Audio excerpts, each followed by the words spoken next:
നരേന്ദ്രമോദി എന്ന ഏകാധിപതിയുടെ അഹങ്കാരത്തിനെതിരെയും വർഗീയ വിദ്വേഷത്തിനെതിരെയുമുള്ള ഒരു മഹാവിജയമായിട്ടാണ് ഈ കഴിഞ്ഞ ലോക്സഭാ ഇലക്ഷന്റെ ഫലം നമുക്ക് ബോധ്യപ്പെടുന്നത്.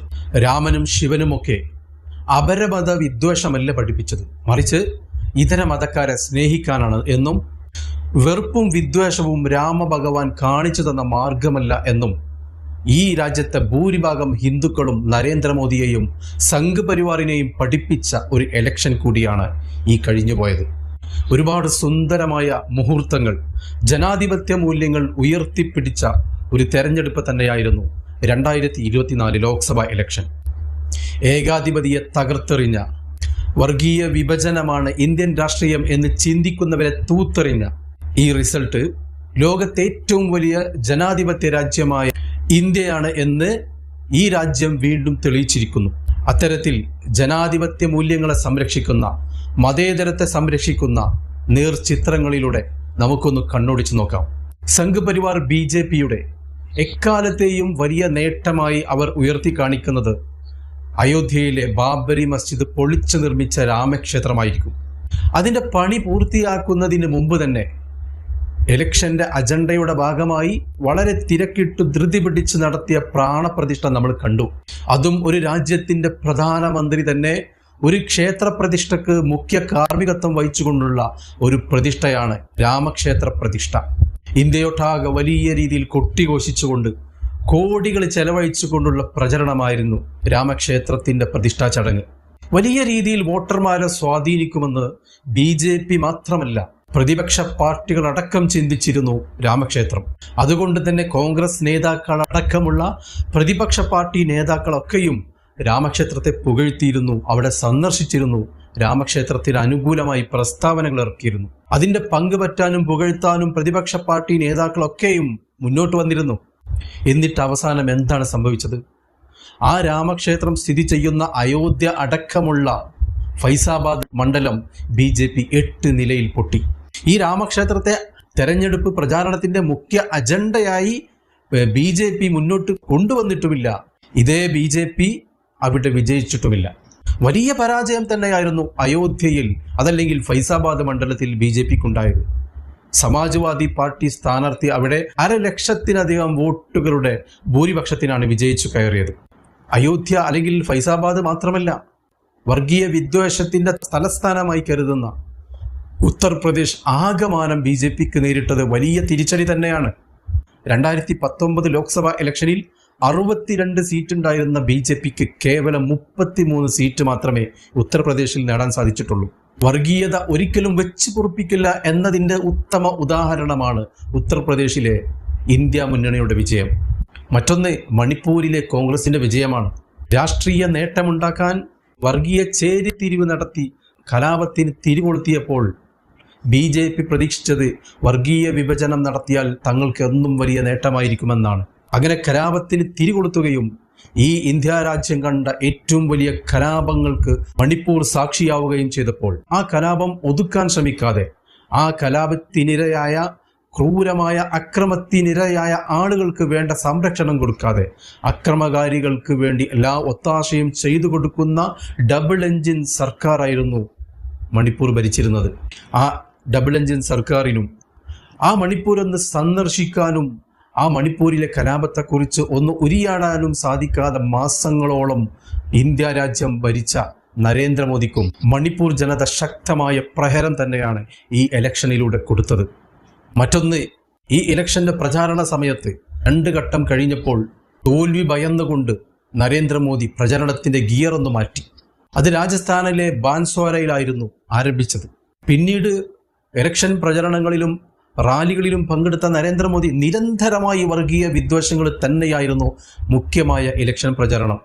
തെരഞ്ഞെടുപ്പ് ചട്ടങ്ങൾ ലംഘിച്ചുകൊണ്ട് വർഗീയതയുടെയും വിദ്വേഷത്തിൻ്റെയും നുണകളുടെയും കെട്ടുകൾ ഓരോന്നോരോന്നായി പൊട്ടിച്ചുകൊണ്ടേയിരുന്നു. പക്ഷേ തുടക്കം കുറിച്ച രാജസ്ഥാനിലെ ബൻസ്വാരയിൽ BJP 8 നിലയിൽ പൊട്ടി. എതിർ സ്ഥാനാർത്ഥിയായ BAPയുടെ രാജ്കുമാർ 2.5 ലക്ഷത്തിന്റെ ഭൂരിപക്ഷത്തിനാണ് ആ മണ്ഡലത്തിൽ വിജയിച്ചു കയറിയത്.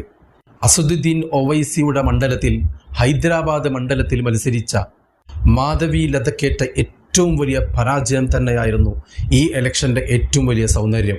ഈ ലോക്സഭാ ഇലക്ഷന്റെ പ്രചരണ സമയത്ത് ഏറ്റവും കൂടുതൽ വർഗീയ വിദ്വേഷം പ്രസംഗിച്ച വനിതകളിൽ ഒന്ന് ഈ മാധവി ലതയായിരുന്നു.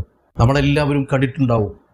ഹൈദരാബാദിലെ ഒരു ഹൈന്ദവ ആചാര സമയത്ത് ഒരു ഘോഷയാത്രയ്ക്കിടയിൽ ഒരു പള്ളിയുടെ അടുത്തെത്തിയപ്പോൾ അമ്പെയ്യുന്ന തരത്തിലുള്ള ഒരു ചിത്രം നമ്മളെല്ലാവരും കണ്ടിട്ടുണ്ടാവും. ഈ ഹിന്ദുത്വ ഭീകരവാദികളെ പേടിച്ചുകൊണ്ട് ആ പള്ളി വെള്ള തുണി കൊണ്ട് മൂടിയിട്ടിരിക്കുന്ന അവസ്ഥയിലായിരുന്നു. ആ അമ്പെയ്യുന്ന ചിത്രവുമായി കണ്ടത് ഈ മാധവി ലതയായിരുന്നു.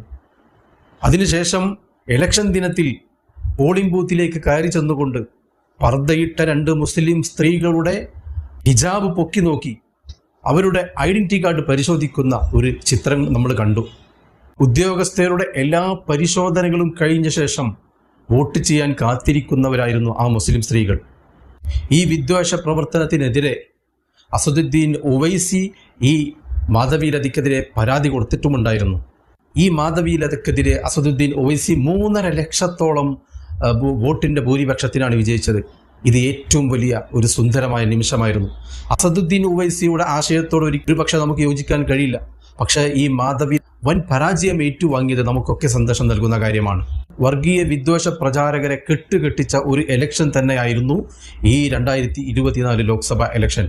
എന്തിനധികം പറയുന്നു, വിദ്വേഷ പ്രചാരണത്തിന് നേതൃത്വം കൊടുത്ത നരേന്ദ്രമോദി ഒരു ഘട്ടത്തിൽ 10,000-ഓളം വോട്ടുകൾക്ക് പിന്നിലായിരുന്നു എന്ന് പറയുമ്പോൾ മുമ്പൊന്നുമില്ലാത്തൊരു ചരിത്രമായിരുന്നു. ഒരു പ്രധാനമന്ത്രി തന്നെ 3 പ്രാവശ്യം താൻ വിജയിച്ചു കയറിയ സ്വന്തം മണ്ഡലത്തിൽ 10,000-കണക്കിന് വോട്ടുകൾക്ക് പിന്നിൽ നിൽക്കുക എന്ന് പറയുമ്പോൾ ഈ ലോക്സഭാ ഇലക്ഷന്റെ മാത്രം പ്രത്യേകതയാണത്.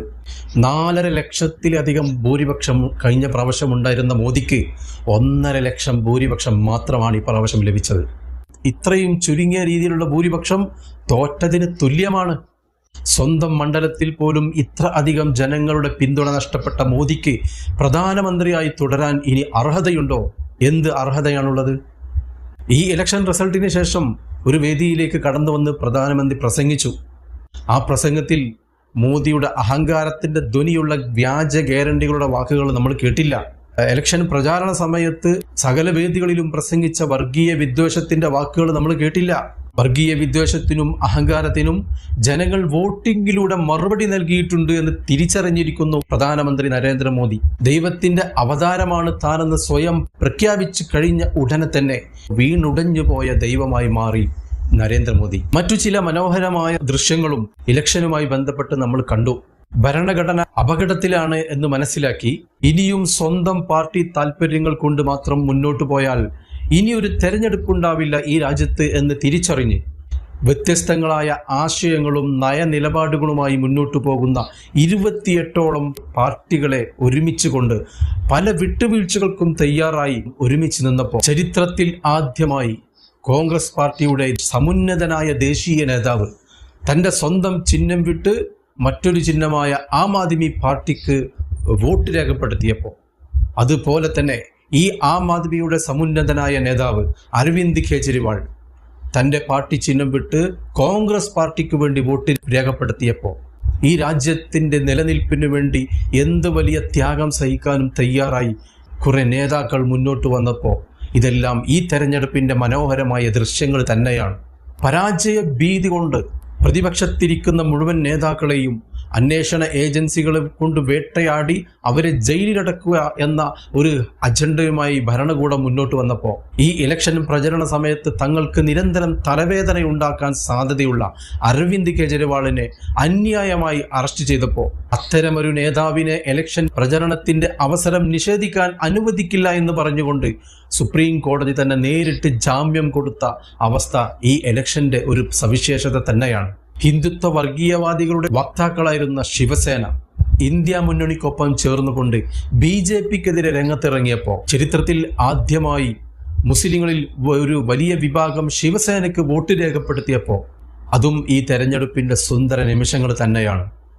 എല്ലാ വേദികളിലും മുസ്ലിം സംവരണം എടുത്ത് കളയും എന്ന് നിരന്തരം പറഞ്ഞുകൊണ്ടിരുന്ന നരേന്ദ്രമോദി എന്നാൽ സർക്കാർ രൂപീകരിക്കാൻ ആരെയാണ് കൂട്ടുപിടിച്ചത്? മുസ്ലിങ്ങൾക്ക് സംവരണം കൊടുക്കുമെന്ന് ശക്തമായി പ്രഖ്യാപിച്ച, അത് മാനിഫെസ്റ്റോയിൽ എഴുതിയ ചന്ദ്രബാബു നായിഡുവിൻ്റെ പാർട്ടിയായ TDPയുമായി സഖ്യം ചേർന്നുകൊണ്ടാണ് ഈ നരേന്ദ്രമോദി സർക്കാർ രൂപീകരിക്കാൻ പോകുന്നത്. ഇതെല്ലാം ഇന്ത്യൻ ജനാധിപത്യത്തിന്റെ സവിശേഷത തന്നെയാണ്, ഈ ഇലക്ഷന്റെ പ്രത്യേകതയാണ്. ജമ്മു ആൻഡ് കാശ്മീരിലെ ബരാമുല്ല മണ്ഡലത്തിൽ തീവ്രവാദ ബന്ധം ആരോപിച്ച് UAPA ചുമത്തി 2019 മുതൽ ജയിലിലടച്ചിരിക്കുന്ന എഞ്ചിനീയർ അബ്ദുൾ റാഷിദ്, അദ്ദേഹം സ്വതന്ത്രമായിട്ടായിരുന്നു മത്സരിച്ചിരുന്നത്.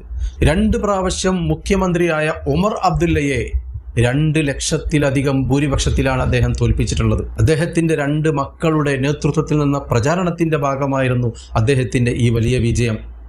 പഞ്ചാബിലെ ഖദൂർ സാഹിബ് മണ്ഡലത്തിലെ അമൃത് പാൽ സിംഗ്, അദ്ദേഹം ആസാമിൽ ജയിലിൽ കഴിയുകയാണ്.